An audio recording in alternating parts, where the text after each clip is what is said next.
अरे मैं हरिया, तू कहाँ है? मैं छत पे हूँ राजा।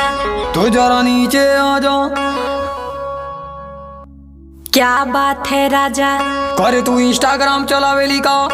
हाँ हो मोरे राजा, बड़ा आवेला मजा। हिया, कमीनी तू ये सब छोड़ दे। ऐसे कैसे मैं इंस्टाग्राम छोड़ दूं राजा?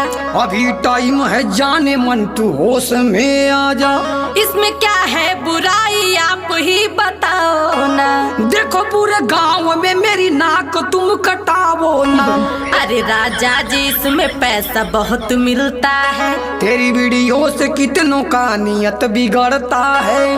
जो जैसा सोचता है सोचे, उसमें मैं क्या करूं? तू इंस्टाग्राम पे वीडियो बनावल बंद करूं। देखा राजा, एमे फिल्टर बहुत कम